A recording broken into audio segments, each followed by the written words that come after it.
So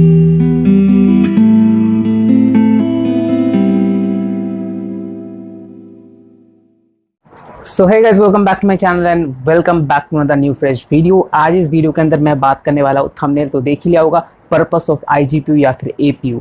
basically जो APU होते हैं, आईजीपीयू होता है, इनके बारे में आपको पता है कि सेम डाई के अंदर एक जीपीयू चिप भी होता है जो कि आपको ग्राफिक्स कार्ड लगाने जैसा आपको थोड़ा बहुत परफॉर्मेंस दे देता है। अगर आपके पास अभी पैसा नहीं है इन्वेस्ट करने के लिए तो आप तकरीबन इसको बाई कर सकते हो अभी के लिए इसको यूज़ कर सकते हो। एंड गेम वगैरह तुम नाम मात्र इसके अंदर गेमिंग कर सकते हो। हालांकि जो नए जीपीयू आने वाला है, जो 4700U या फिर 4700G जो आने वाला है, उनके अंदर तुम हो सकता है अच्छे खासे गेमिंग कर सको। बट अभी के लिए जो जीपीयू या फिर एपीयू मार्केट पे अवेलेबल है उसके तुम उस लेवल पे गेमिंग नहीं कर सकते। बट अगेन जो लोग होते हैं, जो कि वीडियो एडिटिंग करने वाले लोग होते हैं, उनको पता है कि अगर तुम्हारे पास एक ग्राफिक्स होता है आईजीपीयू के लिए, एक डेडिकेटेड ग्राफिक्स होता है, एक डेडिकेटेड ग्राफिक्स चिप होता है तुम्हारे पास, तो उसको तुम काम पे लगा के जो आफ्टर इफेक्ट्स होता है वीडियो एडिटिंग करने के दौरान, या फिर जो हार्डवेयर एक्सेलरेशन होते हैं किसी 4K वीडियो को प्लेबैक करने के दौरान, या फिर तुम किसी टाइमलाइन को रेंडर कर रहे हो, उस टाइम पे भी हार्डवेयर एक्सेलरेशन काफ़ी ज़्यादा काम पे आता है। एंड जब तुम एक्सपोर्ट कर रहे हो तो उस टाइम पे भी तुम्हारे पास डेडिकेटेड जीपीयू है तो वो काम पे आता है। तो जितना आईजीपीयू लेने का फायदा जितना एक गेमर को होता है, उससे कहीं ज़्यादा होता है वीडियो एडिटिंग करने वाले लोगों को। क्योंकि वीडियो एडिटिंग करने वाले जो लोग होते हैं उनको सीपीयू के पीछे काफ़ी ज़्यादा इन्वेस्ट करना पड़ता है। लोगों के पास बाद में उतना पैसा बचता नहीं कि वो लोग अच्छी टाइम पे एक अच्छा खासा ग्राफिक्स कार्ड ले सके, तो उस टाइम पे आईजीपीयू का काफ़ी ज़्यादा ज़रूरत होता है। करो अगर तुम्हारे पास लैपटॉप है तो बेसिकली लैपटॉप को इसी तरीके से बनाया जाता है। लैपटॉप उसी लिहाज से जो है महंगा बनता है या फिर ज़्यादा स्मार्ट वर्किंग लैपटॉप बनता है जब उसका बैटरी कंजम्पशन सबसे ज़्यादा कम होता है। ये चीज़ भी काफ़ी ज़्यादा डिपेंड करता है आप किस ग्राफिक्स को यूज़ कर रहे हो।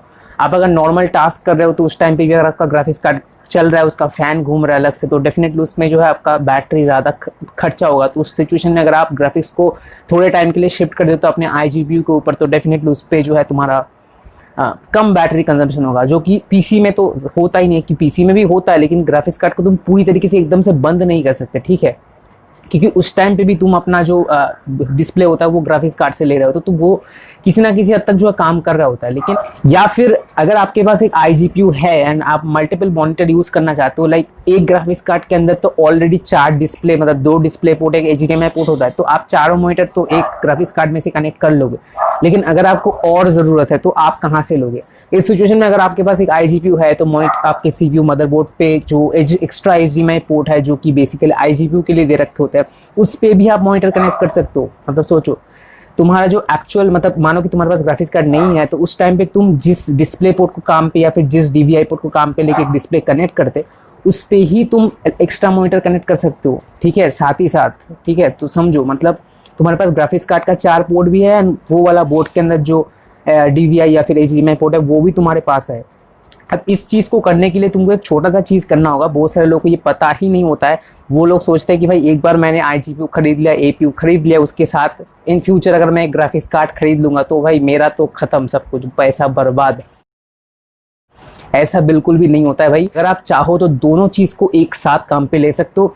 बायोस में जाने के बाद आप आईजीपीयू को वहां से एनेबल कर सकते हो inspired of having a dedicated GPU. उस सिचुएशन में भी जो आईजीपीयू है वो भी किसी एक्स्ट्रा काम पे आने वाला है, जो कि मैं आगे वीडियो में जरूर डिस्कस करूंगा, तो वीडियो को जरूर से लास्ट तक देखना। तो मानो कि तुमने अपने बायोस में जाके आईजीपीयू मल्टी मॉनिटर सेटअप को ऑन कर लेते हो, उस टाइम पे अगर तुम ग्राफिक्स कार्ड से भी डिस्प्ले लेते हो उस टाइम पे भी तुम्हारा डिस्प्ले आएगा। एंड अगर तुम नॉर्मल जो तुम्हारा एचडीएमआई पोर्ट है मदरबोर्ड के अंदर उससे भी डिस्प्ले लेते हो तो उससे भी डिस्प्ले आएगा। अब डिस्प्ले तो आ गया, इससे ज़्यादा क्या कुछ कर सकते हो? ज़रूर कर सकते हो। वो ये है कि अगर आप गेम खेल रहे हो, आप मानो कि अपने ग्राफिक्स कार्ड के ऊपर आपको गेमिंग करना है, डेफिनेटली ग्राफिक्स कार्ड के ऊपर ही करोगे ना, किसके ऊपर करोगे? तो मानो कि तुमने ओबीएस पे सेटिंग किया सब कुछ, एंड जैसे कि तुमको पता है आज के डेट में एनविंक न्यू आने के बाद, नया वाला जो एनविंक है, जो कि ट्यूरिंग एनविंक एनकोडर है, वो आने के बाद लोगों के मन में क्रेज फैला हो कि मुझे जीपीयू एनकोडिंग करना है। इसलिए लोग महंगे महंगे आरटीएक्स कार्ड लेते हैं कि मुझे सिर्फ जीपीयू एनकोडिंग करना है, मेरे पास सीपीयू पे इन्वेस्ट करने के लिए ज़्यादा पैसा नहीं है, तो मेरे पास सीपीयू एनकोडिंग का पैसा नहीं है मेरे पास, ठीक है। तो लोग एनविंक के लिए अच्छे खासे ग्राफिक्स कार्ड लेते हैं। अब मानो मैं एक टाइम के लिए मैं मान लेता हूँ कि आरटीएक्स के साथ जो ड्यूरिंग एनकोडर मिलता है उसको अगर आप ऑन करते हो तो गेमिंग का जो फ्रेम है, मतलब जो फ्रेम आपको मिल रहा है उसके ऊपर ज़्यादा इम्पैक्ट नहीं पड़ता है। 1-2 फ्रेम जो है वो कम मिलता है आपको, जो कि एकदम परफेक्टली फाइन, आप कर सकते हो। बट मानो कि आपके पास एक ऐसा ग्राफिक्स कार्ड है, आप नहीं चाहते कि आपके पास दो पीसी पे आप इन्वेस्ट भी नहीं कर सकते, एंड आपके पास आप नहीं चाहते कि मेरा जो ग्राफिक्स कार्ड है उसके ऊपर एनकोडिंग का लोड आके पड़े, क्योंकि थोड़ा बहुत इफेक्ट करता है ना, जितना कितना भी वो एफिशिएंट हो जाए थोड़ा इफेक्ट पड़ता है जब आप जीपीयू एनकोडिंग करते हो। या फिर मानो आपके पास AMD का ग्राफिक्स कार्ड है, तो AMD का जो ग्राफिक्स कार्ड है उसका तो एनकोडिंग आपको पता है, उसका जो VC एनकोडर है वो उतना ज़्यादा एफिशिएंट नहीं है ट्यूरिंग की तरह। तो उस सिचुएशन में अगर आपके पास एक iGPU है, मानो कि उसके अंदर एक ग्राफिक्स है for both Intel and AMD side, अगर मैं इंटेल की बात करूँ तो इंटेल में अगर आप iGPU लेते हो तो उसके साथ आपको मिलता है क्विक सिंक का ऑप्शन। अभी जो क्विक सिंक है इसको इसी तरीके से बनाया गया है कि मतलब इसको सिर्फ एनकोडिंग एंड डिकोडिंग के लिए बनाया गया है। उस लिहाज से देखा जाए तो आप इंटेल के iGPU वाले कोई भी CPU को आप APU बोल सकते हैं। सही, ये जो क्विक सिंक वाला हिस्सा है इंटेल क्लेम करता है कि एक डेडिकेटेड हार्डवेयर है जो कि आपको किसी भी इंटेल के उन CPUs के अंदर मिलता है जिसके अंदर iGPU है। तो ये जो हार्डवेयर पार्ट है ये इनर पार्ट iGPU के ऊपर डिपेंड रहता है, एंड कुछ एक्स्ट्रा हार्डवेयर भी है जो कि ये दोनों मिलकर, मतलब एक है फिक्स फंक्शन, एक है तुम्हारा GPU फंक्शन, दोनों मिलकर क्विकसिंक तैयार होता है। ये क्विकसिंक का जो हार्डवेयर ये आपको बड़े अच्छी तरीके से जो VP9 जैसे कोडेक्स होता है, जो हाई एंड 4K कोडेक्स होता है, जिसको डिकोड कर पाना मतलब एकदम स्मूथ तरीके से दिखाना तकरीबन नामुमकिन है सॉफ्टवेयर एनकोडिंग के थ्रू। उस पे भी आपको एक स्मूथ प्लेबैक देगा विथ हाई पिक्चर क्वालिटी, मतलब आपको देख के लगे कि भाई इसका पिक्चर क्वालिटी में कोई फर्क ही नहीं है, क्विकसिंक इतना ज्यादा एफिशिएंट है। आप अगर iGPU को बायोस से एक बार एक्टिवेट कर लेते हो तो आपको आपका जो टास्क मैनेजर है उस पर भी आपको 2 GPU दिखेगा, 0 GPU 1 GPU 0 GPU 1।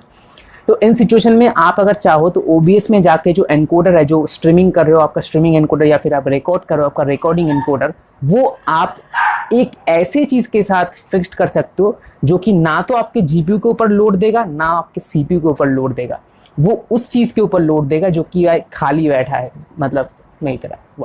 अगर तुम ये लगा लेते हो तो OBS में आपसे 3 ऑप्शन शो होगा, उसके अंदर एक क्विकसिंक का ऑप्शन भी होगा, तो उसको सिलेक्ट कर लो। ना तुम्हारा GPU काम पे आएगा ना तुम्हारा CPU काम पे आएगा, मस्त दोनों काम करेंगे। साथ में तीसरा चीज के लिए तुमने पैसा पे किया है उसको पूरी तरीके से यूज कर पाओगे।